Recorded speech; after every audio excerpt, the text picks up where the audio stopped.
आज का topic gravitational potential and energy. इसका जो थ्योरी है सब हमने पढ़ लिया था। अब क्वेश्चन करेंगे तो इसका एप्लीकेशन समझ में आएगा। ओके।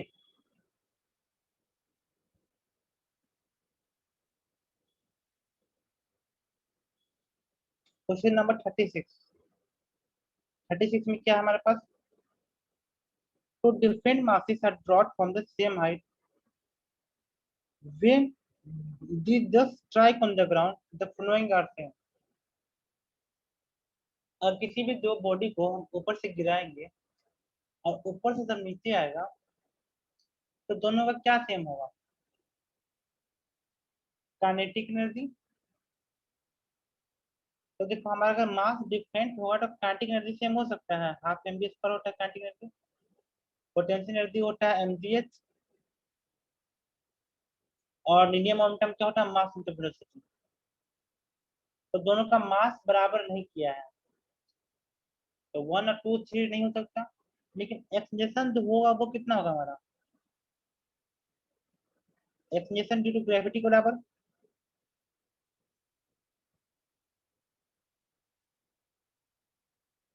तो ऑप्शन नंबर 4। ओके। 37 में कौन सा ऑप्शन होगा? Which of the following curve express the variation of gravitational potential with distance of the hollow sphere? हमारे पास क्या hollow sphere है और हमको चाहिए ग्रेविटेशनल पोटेंशियल। तो ग्रेविटेशनल पोटेंशियल क्या क्या होगा हमारा? बताओ इसमें कौन सा ग्राफ होगा? तो सबसे पहले हमें क्या फाइंड आउट करना है कि इसका ग्राफ ऊपर में होगा कि नीचे में होगा। ग्रेविटेशनल पोटेंशियल का तो ग्राफ होता है वो ऊपर में होता है कि नीचे में होता है? ऑफकोर्स नीचे में होता है, ऊपर में नहीं होगा। तो पेपर के ऊपर में नहीं होगा तो 1 को देख के ही काट दो। ठीक है। अब हमारे पास 3 ऑप्शन बचा। एक ऑप्शन तो गया। अब हमको इसमें से पूछेगा कि ग्रेविटेशनल पोटेंशियल क्या होता है। हम इलेक्ट्रिक फील्ड की बात नहीं कर रहे हैं, मतलब क्या कहते हैं, ग्रेविटेशनल फील्ड की बात नहीं कर रहे हैं। हम ग्रेविटेशनल पोटेंशियल की बात कर रहे हैं। तो जब तक जो है आर जो है डिस्टेंस आपका रेडियस के बराबर ना हो जाए तब तक हमारा पोटेंशियल कांस्टेंट होता है। तो जब तक आर आर के बराबर ना होगा तब तक हमारा पोटेंशियल कांस्टेंट होगा। और फिर कौन सा होगा? हाइपरबोला होगा। तो हमारा कौन सा ग्राफ होगा? 37। Option number 3। तो 37 का कौन सा ऑप्शन है हमारा? Option number 3।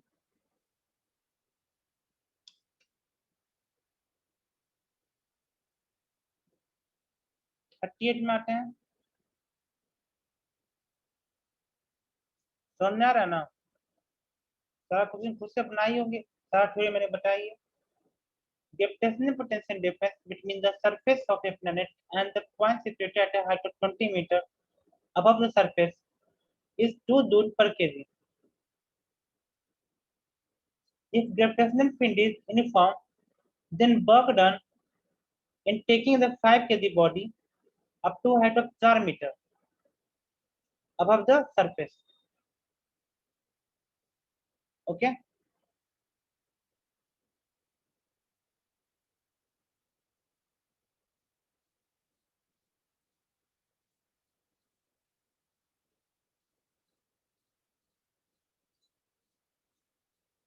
तो इसमें क्या कर रहा है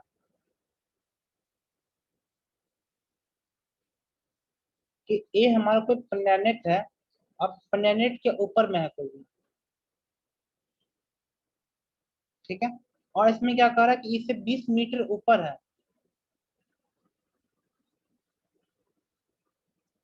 ओके। तो 20 मीटर ऊपर है तो हमारा जो है ग्रेविटेशनल पोटेंशियल कितना है हमारा?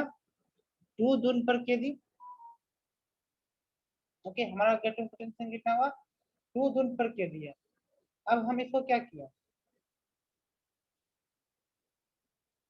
एक gravitational field inform gravitational field हमारा क्या है, यूनिफॉर्म है। Okay, then work done in taking a 5 kg body up to height of 4 meter from above the surface। Okay, तो सरफेस से इसको लेके आना है। ओके,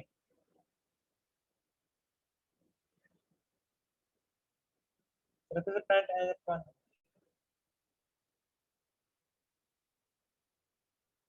ओके ओके,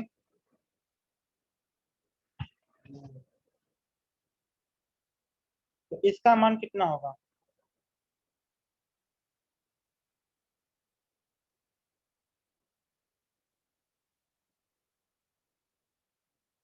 इसका मान कितना होगा? M B B minus B ए।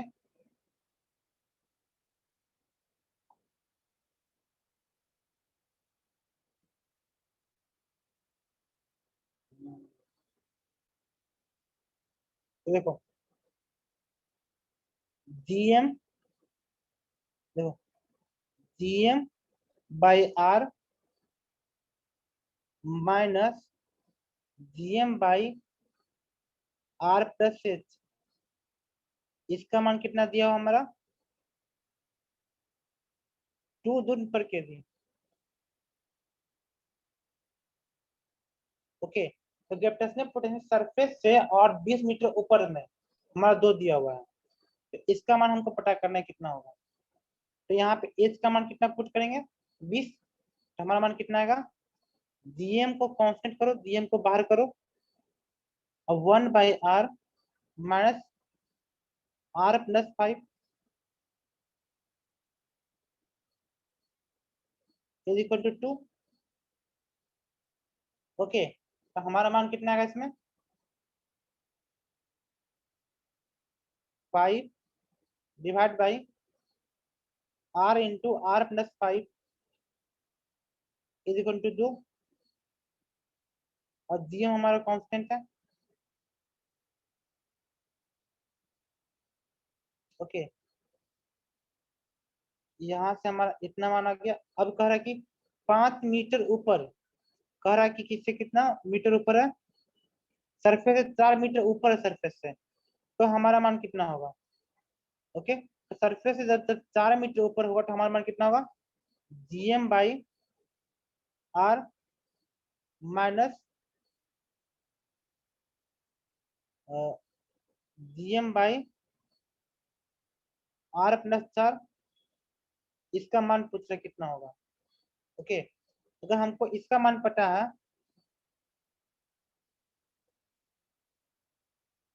इसका मान अगर 2 पता है, तो इसका मान कितना होगा ये हमको चाहिए। और इसका हमको चाहिए, तो कोई हमारा 5 केजी का बॉडी है, तो इसमें 5 से गुना करना पड़ेगा, तो हमारा आंसर आएगा। तो इसका आंसर कितना होगा?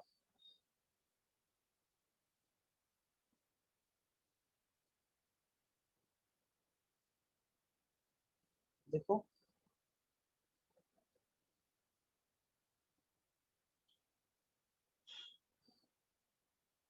इसका मान कितना होगा? देखो, जीएम को कांस्टेंट करते हैं, 5 जीएम, और यहाँ पे कितना होगा? 4 डिवाइड बाई आर प्लस, और यहाँ 20 मीटर है ना, 20 मीटर ऊपर का है, तो इसका मान कितना होगा? देखो नीचे में यहाँ पे एच का मान यहाँ पे 20 लिखा ना, तो यहाँ पे कितना पुट करेंगे? 1/20 divide by R into R plus 20।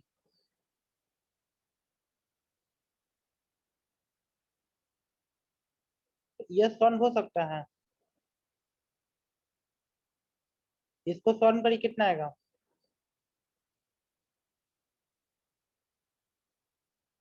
इसको सॉल्व करके जितना भी आएगा, और इस इससे कंपेयर करके इसका वैल्यू पुट कीजिएगा, आंसर आ जाएगा इसमें। ये थोड़ा कैलकुलेटिव है, करके देखिएगा आंसर आता है कि नहीं आता। ओके, बना इसी को बनाने में समय खत्म हो जाएगा। तो 38 का काम है कि इसको सॉल्व करके देखिएगा आंसर आ रहा है कि नहीं आ रहा है। नहीं आ रहा होगा तो हम बना के दे देंगे इसका आंसर। 39 का इसका आंसर ऐसे आंसर इसमें दिया हुआ है 2, क्योंकि इसका आंसर ऐसे ही बनना चाहिए। इसमें क्या है हमारा, इफ मास ऑफ द अर्थ हमारा इतना दिया हुआ है और मास ऑफ द मून हमारा इतना दिया हुआ है, और अर्थ का मास जो मून से 81 टाइम 81 टाइम बड़ा है, potential energy of A object of mass m situated at a distance r from the center of the earth and r from the center of the moon will be कितना होगा। Okay, तो हमें एक potential चाहिए, ठीक है। तो देखो ये हुआ हमारा अर्थ और ये हुआ हमारा मून। ओके, तो जो पोटेंशियल होगा इसमें हमारा किधर होगा, सेंटर के तरफ होगा। ओके, तो मून के कारण भी मून के सेंटर की तरफ, अर्थ के कारण भी अर्थ के सेंटर की तरफ। तो हम अर्थ से कितना दूरी है इसका, कैप्टन आर। तो कोई भी मास एम है, अर्थ से इसकी दूरी है कैप्टन आर और मून से इसकी दूरी है स्मॉल आर। तो ग्रेविटेशनल पोटेंशियल दो हमारा निगेटिव में होगा कि पॉजिटिव में होगा, ऑफ कोर्स निगेटिव में होगा। ओके, तो हम यहाँ पे क्या पुट करेंगे,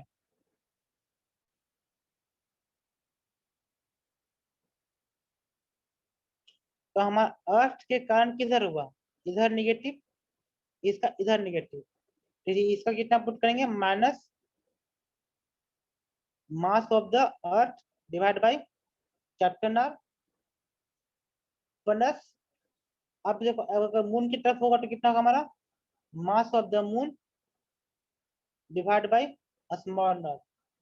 ओके, तो यहाँ पे देखो कितना, और यहाँ पे मून का मास कितना है, 81 time of mass of the earth. Okay, 81 time of the mass of the अर्थ होना चाहिए इसका मान।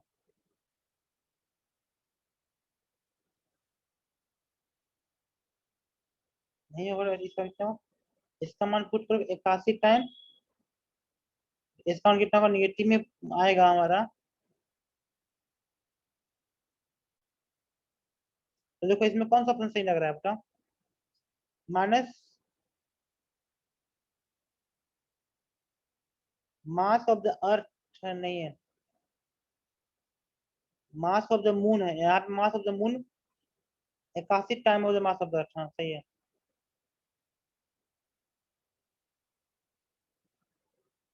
मास ऑफ द अर्थ जो है 81 time of mass of the moon है, तो यहाँ पे पुट करोगे 81 time of the mass of the moon, तो हमारा आंसर कौन सा होगा, ऑप्शन नंबर 3 लग रहा है 39 का,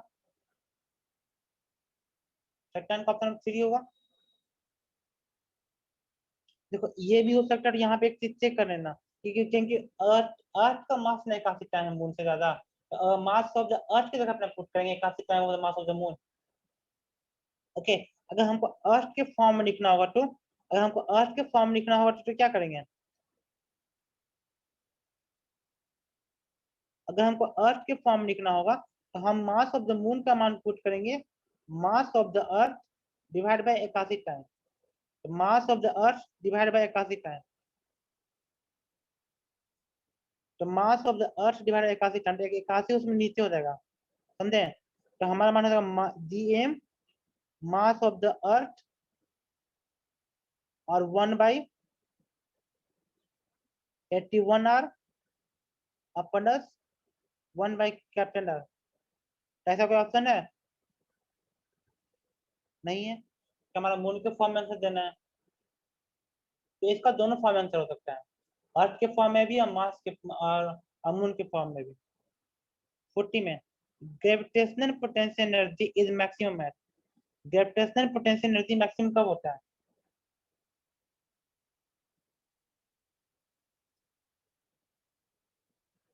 gravitational potential energy maximum infinity पे होगा।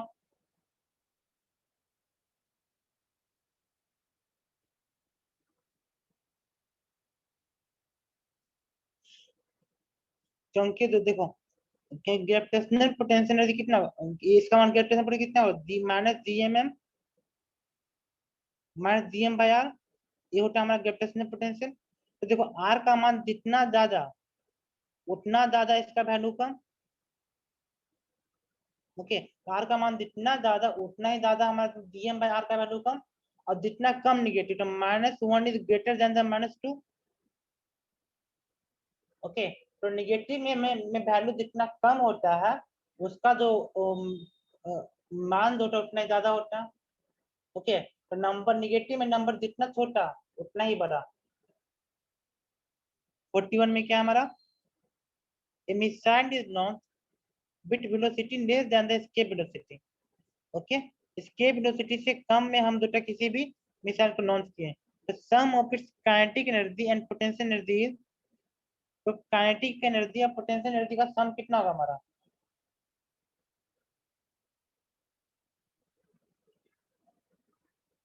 देखो हमने क्या किया, टोटल एनर्जी कितना और होगा हमारा, काइनेटिक एनर्जी और पोटेंशियल एनर्जी दोनों, तो पोटेंशियल एनर्जी हमारा निगेटिव में होता है और काइनेटिक एनर्जी पॉजिटिव में होता है। तो इसकी वेलोसिटी कम है, तो मतलब कि हमारा काइनेटिक एनर्जी कम है, मतलब काइनेटिक एनर्जी कम पोटेंशियल एनर्जी ज्यादा, तो दोनों का सम कितना होगा, निगेटिव की पॉजिटिव,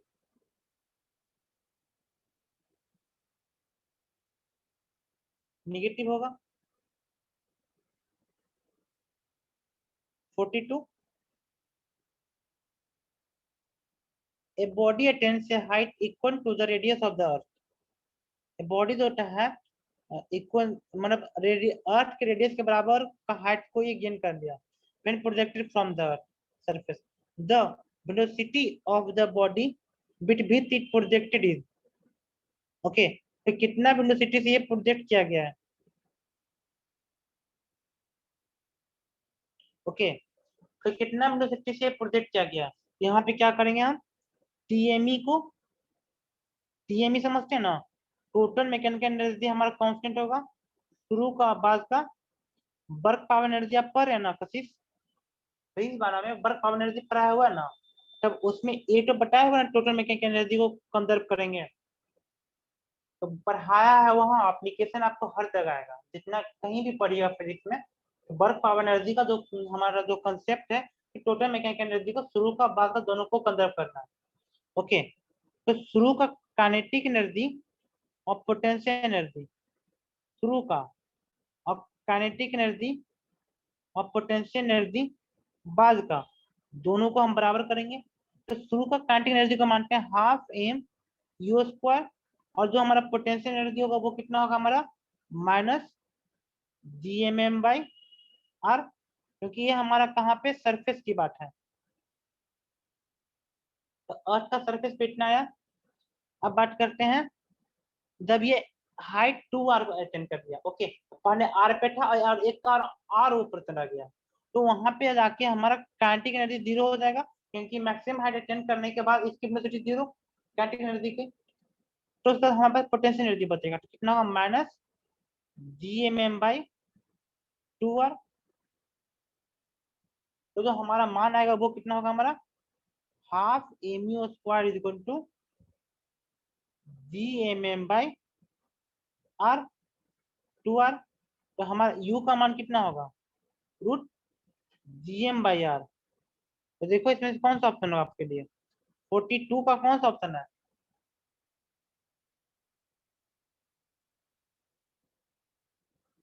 समझ में आया कि नहीं आया, टीएमई पर आएगा वहाँ, हाँ 1 ना होगा जी, तो 1 ना होगा, देखिए ना यहाँ से 1/2 कट गया ना जी, 1/2 तो √GM/r ना बचेगा, तो सर कोई दिक्कत है क्या इसमें,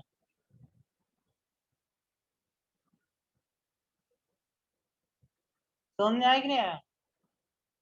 देखिए हाफ एम उस पर यहाँ पे है और ये उधर जाएगा तो GMM/r ना होगा, -GMM/2r, तो यहाँ से क्या करेंगे, GMM को कॉमन लेंगे और 1 में से 1/2 घटा देंगे, तो हमारा कितना बचेगा, GMM/2r is equal to half M square.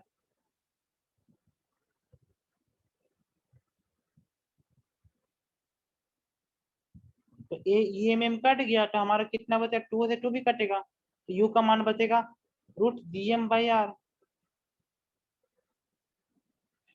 Okay, ऐसे क्वेश्चन के लिए याद रखिए कि अगर सरफेस पे है और वो जाएगा क्या कहते हैं, अरे वो रेडियस को दुगना रेडियस का जो अटेंड करेगा तो आंसर हमारा √dm/r होगा।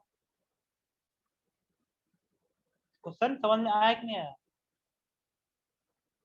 बर्क पावर थ्योरम पढ़ाया हुआ है आपको कशिश? इस बारे में बर्क पावर थ्योरम पढ़ाया हो गया है?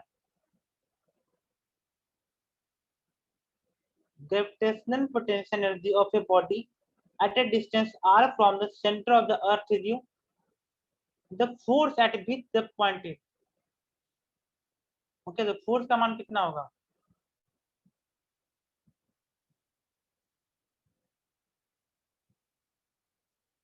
तो देखो ग्रेविटेशनल पोटेंशियल एनर्जी हमारा इतना दिया हुआ है, तो पोटेंशियल एनर्जी कितना होता है? फोर्स इंटू डिस्टेंस, और यहाँ पे कुछ और लिखा नहीं है। तो जो हमारा जो फोर्स होगा कितना होगा? Work by distance. तो ये कौन सा होगा? ये डायमेंशन से बनेगा। इसके लिए आपको कोई बहुत बड़ा कंसेप्ट जानने की जरूरत नहीं है। आपको एनर्जी दिया हुआ है और आपको फोर्स चाहिए, तो फोर्स कितना होगा? एक डिस्टेंस कम होगा। तो फुट तो 43 का कौन सा ऑप्शन होगा? 43 का कौन सा ऑप्शन? 2 ऑप्शन।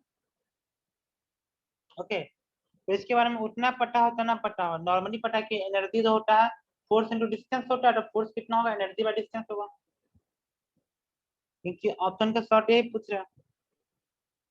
समझ में आया? तो बहुत सारा चीज डायमेंशन से क्वेश्चन बन सकता है, उतना डीप नॉलेज की जरूरत भी नहीं पड़ती है। A particle falls from infinity to earth, okay, its velocity on reaching the earth surface is। तो देखो कोई भी चीज फॉर्म कर रहा है उसका मतलब क्या है? इस फॉर्म का मतलब क्या होता है? u का मान 0, आपको इंफिनिटी पे होगा तो उसका पोटेंशियल एनर्जी कितना होगा? -dm/r। r का मान इंफिनिटी पुट करेंगे तो u का मान 0 होगा। तो जो कोई भी चीज फॉर्म करता है तो उसका मान 0 होता है। बर्क पावर थ्योरम में पढ़ना है सर, और उससे पढ़ने वाला प्रोजेक्टाइल मोशन में पढ़ना होगा, चाहे मोशन इन वन डायमेंशन या टू डायमेंशन में पढ़ना होगा। मोशन अंडर ग्रेविटी में कि अगर कोई भी चीज फॉर्म कर रहा है मतलब उसका इनिशियल वेलोसिटी 0 है। अब कुछ चीज इंफिनिटी पे तो उसका पोटेंशियल एनर्जी 0 है। ओके, अब उस सरफेस के अर्थ पे आया, तो हम क्या करेंगे यहाँ पे भी? टीएमई को कंजर्व करना है, टोटल मैकेनिकल एनर्जी को कंजर्व करना है। ये आप शुरू में भी पढ़िएगा, जैसे पढ़ाए होंगे तो चल रहा है। अच्छा, तो टीएमई को कंजर्व करना है, तो टोटल मैकेनिकल एनर्जी शुरू का और टोटल मैकेनिकल एनर्जी बाद का,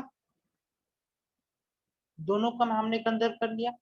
तो शुरू का काइनेटिक एनर्जी और पोटेंशियल एनर्जी शुरू का, और काइनेटिक एनर्जी और पोटेंशियल एनर्जी बाद का, दोनों को बराबर किया। तो शुरू का काइनेटिक एनर्जी भी 0 होगा क्योंकि बॉडी फॉर्म कर रहा है, पोटेंशियल एनर्जी भी 0 होगा क्योंकि बॉडी फॉर्म कर रहा है। काइनेटिक एनर्जी कितना होगा? ½ mv²। बाद का तो हमारा अर्थ क्या आया, और पोटेंशियल एनर्जी कितना होगा? -gmm/r। तो हमारा v का मान कितना होगा? हमारा √2gm/r।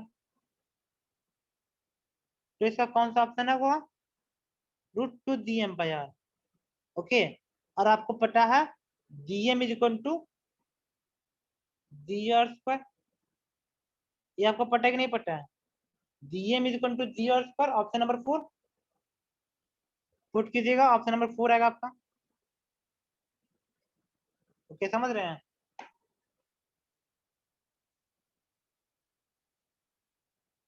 ओके, इसका मतलब है कि ग्रेविटेशन में पकड़ आ रहा है। जब ग्रेविटेशन में पकड़ रहा है इसका मतलब है नहीं सिर्फ इसमें ग्रेविटेशन है, इसमें वर्क पावर एनर्जी भी लग रहा है। देखिए, तो जो पहला 2 3 4 चैप्टर है ना आपका फिजिक्स का इलेवन का, वो आपको पूरा फिजिक्स में लगेगा, इलेवन में भी लगेगा, 12 में भी लगेगा, क्योंकि उसका यूज हर जगह है। A projectile of mass m throws vertically up with an initial velocity v from the surface of the earth, mass m of the earth m capital M, if it comes to at rest at a height h, the change in its potential energy is what? Potential energy का change कितना होगा? Okay, तो सिर्फ potential energy का change पूछ रहा है, तो हमारा सरफेस पे होगा, तो जो भी वेलोसिटी से बीगा ना उसका कोई चर्चा नहीं करेंगे यहाँ पे। ओके, बीगा तो बीगा, क्योंकि यहाँ पे हमें काइनेटिक एनर्जी का जिक्र करने के नहीं बोल रहा है।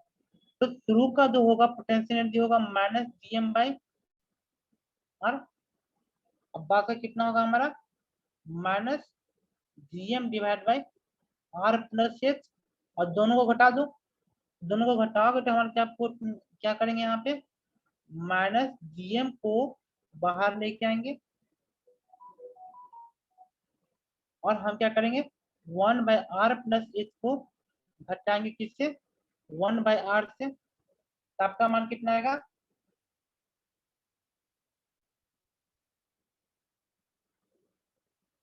आपका मान कितना आएगा जी एम एम बाई, देखो ये दोनों को हम एलसीएम लेंगे तो हमारा मान कितना होगा R into R plus H, यहाँ से आर प्लस एच, तो ऊपर में एच होना चाहिए, ऊपर में एच होना चाहिए और नीचे में देखिए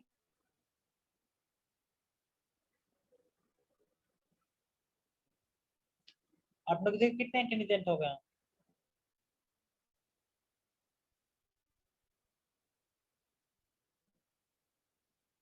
46 two a small and heavy sphere, each of mass capital M, are placed at a distance of the smaller apart on a horizontal surface. Gravitational potential at the midpoint on the line joining the center of the sphere is the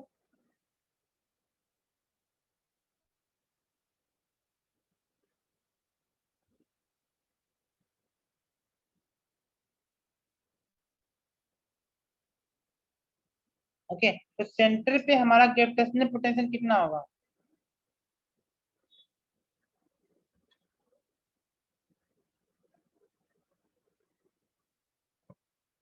बताइए बताइए,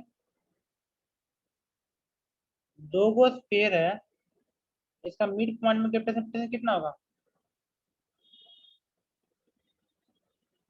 वाह, question answer दिया 4। और किसी को कुछ कहना है? देखो जब ये जब ये दोनों के बीच में दूरी अगर आर है तो ये दूरी कितना होगा, ये सेंटर दूरी कितना होगा r/2, इधर होगा r/2, इसका मान कितना पुट करेंगे minus GM by r/2 plus minus GM by r/2, ये हो गया हमारा टोटल पोटेंशियल, हमारा मान कितना होगा -4 GM/4 आर, यहाँ पे आर ना होगा, हाँ सही तो है, तो -4 GM/r, ऑप्शन नंबर 4 देखिए, फिर कितना आसान हो गया, बस कॉन्फिडेंस रहेगा अपने आप बन जाएगा। क्वेश्चन नंबर 47 पाते हैं, an artificial satellite moving in a circular orbit around the earth has a total kinetic energy plus potential energy E naught. Its potential energy,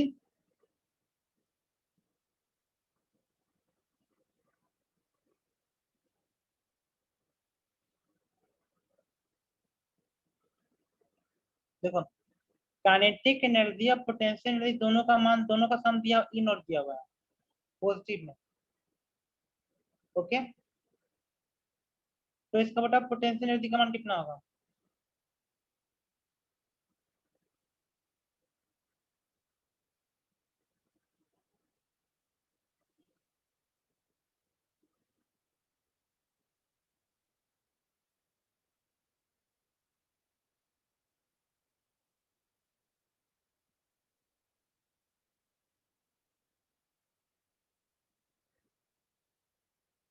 तो यहाँ पे यू का मान कितना होगा, यहाँ पे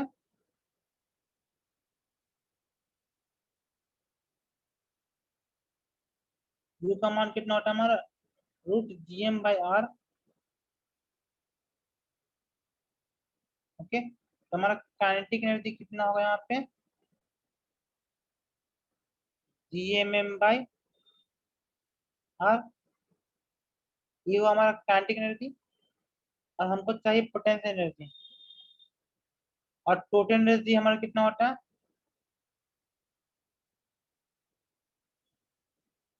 ये हुआ हमारा काइनेटिक एनर्जी हुआ, और पोटेंशियल एनर्जी हमारा कितना होता है, और टोटल एनर्जी कितना होगा, -Gm/r।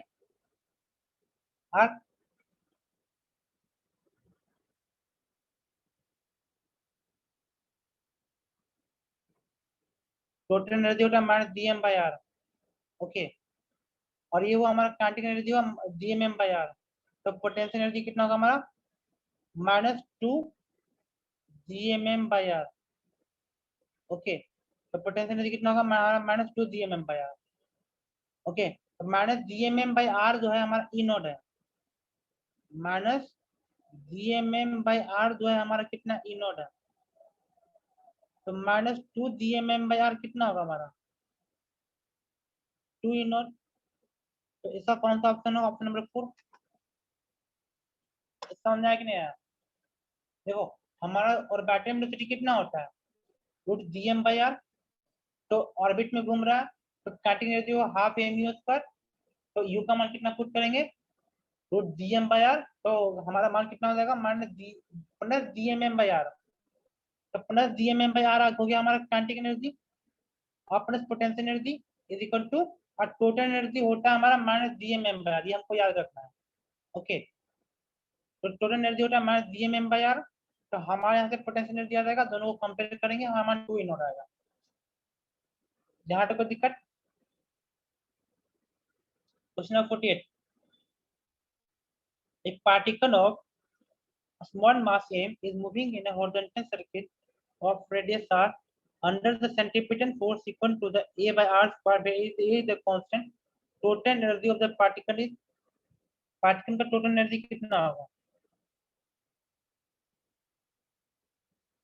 सेंट्रीपिटल फोर्स हमारा इतना है।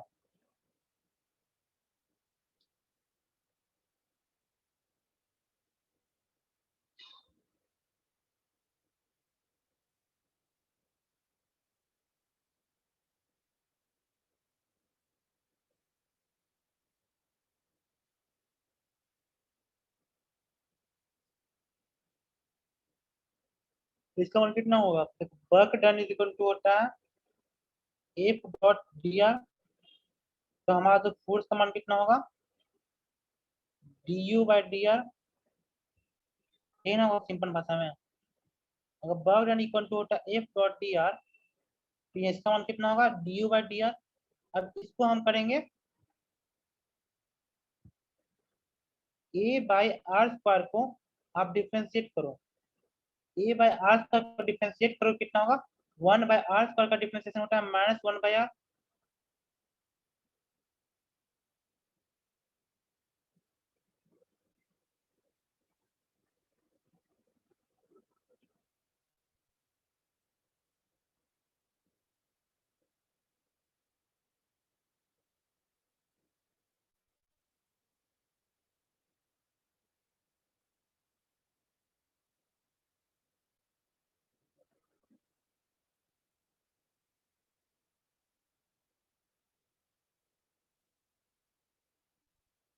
A/2 और नहीं इसका तो आएगा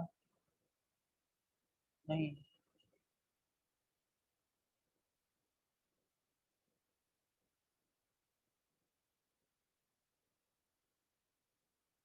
इसका सेंटीपिटल फोर्स दिया, रुको देख लो। सेंटीपिटल फोर्स मतलब m into A C is equal to a/r²। ठीक है, यहाँ से ए सी आप कितना होगा आपका, ओमेगा²। अरे तो टोटल एनर्जी पूछ रहा है ना, M A C centripetal force. तो सेंटीपिटल फोर्स कितना होता है आपका, v²/r is equal to a/r²।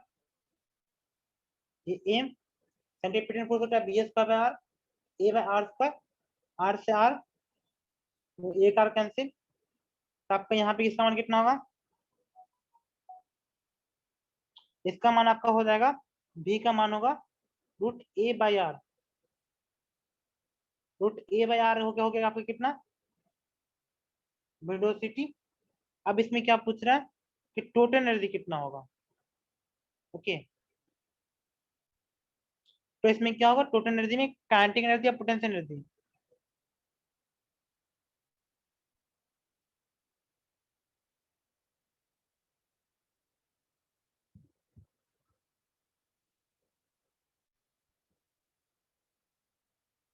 इसमें क्या है, काइनेटिक एनर्जी होगा, एक पोटेंशियल एनर्जी होगा। तो पोटेंशियल एनर्जी कितना होगा आपका, पोटेंशियल एनर्जी होगा half M V square. V का मान पुट करेंगे तो हमारा मान कितना हो जाएगा, ए बाई आर। पोटेंशियल एनर्जी होगा ए बाई आर। ठीक है, और पोटेंशियल एनर्जी ये हो गया हमारा, काइनेटिक एनर्जी हो गया ए बाई आर। अब पोटेंशियल एनर्जी में क्या चाहिए हमको, पोटेंशियल एनर्जी में क्या चाहिए हमको, G M by R, M G H, M H.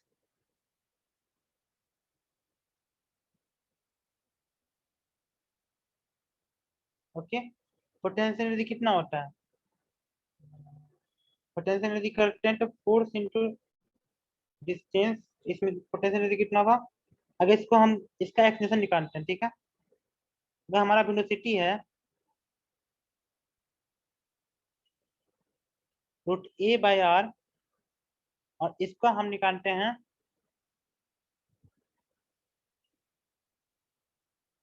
Root are का,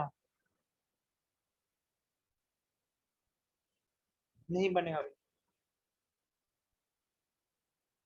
इसको रहने देते हैं, इसके बाद में आते हैं, ये अभी हमसे नहीं बनेगा।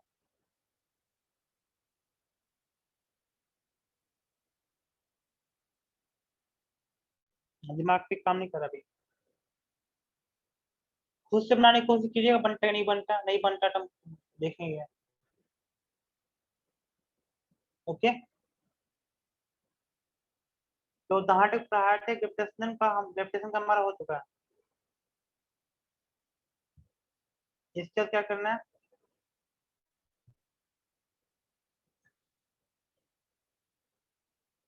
ओके, और नहीं स्टार्ट करनी 10 मिनट में।